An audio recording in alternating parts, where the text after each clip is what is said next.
Welcome back to my channel Suni's kitchen.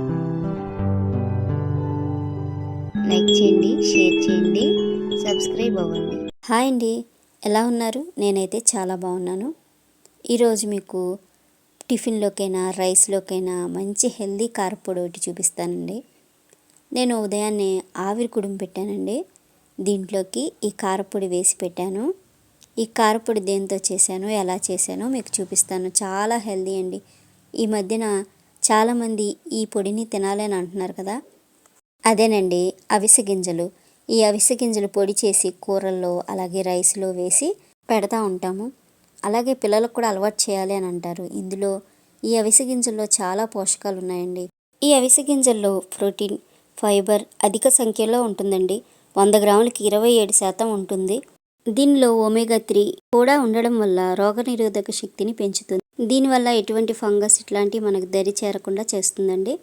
మంచి అరుగుదలని అలాగే hair loss అవ్వకుండా ఇవి వేయించి పొడి చేసుకొని చక్కగా మనం కూరల్లో వేపుళ్ళు చేస్తాం కదా, అట్లు కూడా వేయచ్చు. టేస్ట్ కూడా చాలా బాగుంటుంది కదా. హెయిర్ లాస్ అయిన వాళ్ళకి, షుగర్ ఉన్న వాళ్ళకి, పెద్దవాళ్ళకి, చిన్నవాళ్ళకి ఎవరికైనా చక్కగా పెట్టొచ్చండి. అయితే దీంతో నేను కారపొడి చేశానండి. ఎలా చేశానో చూపిస్తాను. ఒక చిన్న బౌల్ వరకు ఈ అవిసె గింజలు తీసుకున్నానండి. కళాయి పెట్టేసుకొని లో ఫ్లేమ్లో ఇలా వేయించేసుకున్నానండి. చూడండి, చక్కగా ఇలా వేగిపోయినాయి కదా, చిటపట అని పేలుతూ ఉన్నాయి చిన్నగా. చూడండి, ఈ విధంగా నేను ఇంక వీటిని తీసేసి ఒక ప్లేట్లోకి తీసేసుకున్నాను. ఇవి ఉత్తగానే టేస్టీగా ఉంటాయండి. ఇలా కారపొడి చేస్తే ఇంకా బాగుంటుంది. ఒకవేళ పిల్లలు ఈ కారపొడి కూడా తినలేదనుకోండి, చక్కగా ఈ పొడిని మనం బెండకాయ వేపుడు కానీ, దొండకాయ వేపుడు కానీ పిల్లలకి ఇష్టమైనవి చేస్తాం కదా, అందులో 1 స్పూన్ వేసేసి పెట్టచ్చు. అలాగే నేను ఇప్పుడు మీకు ఏ బౌల్తోనైతే మనం అవిసె గింజలు తీసుకున్నామో అదే బౌల్తో నువ్వులు తీసుకున్నానండి. నువ్వులు కూడా మంచి కలర్ వచ్చే వరకు వేయించేసుకోవాలి. అవి కూడా ఒక ప్లేట్లోకి తీసేసుకుందాం. ఇందాక అవిసె గింజలు తీసుకున్న దాంట్లోకి ఇంకా అదే గిన్నెతోటి ధనియాలు కూడా వేసేసుకుందాం. చూడండి, ఈ విధంగా చక్కగా మనకి ఇది ఈ కారపొడి చేసి పెట్టుకున్నాం అనుకోండి, 10-15 రోజుల వరకు వాడుకోవచ్చు. నేను ఇప్పుడు 1/2 స్పూను మెంతులు వేస్తున్నానండి. ధనియాలు కొంచెం వేగిన తర్వాత మెంతులు వేసుకోండి.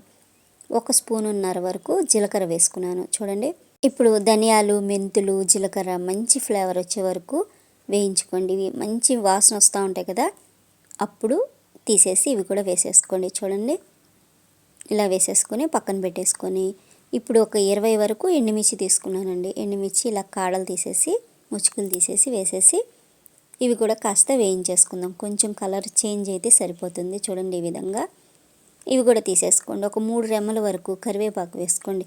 మన పిల్లలు కరివేపాకు ఎలాగో తినరు కాబట్టి ఇలాంటి పొడులు చేసేటప్పుడు ఇందులో వేసేసుకోండి. చూడండి, ఈ విధంగా ఇవి కూడా కాస్త వేగిపోయినాయి కదా, ఇవి కూడా తీసేసుకుందాం.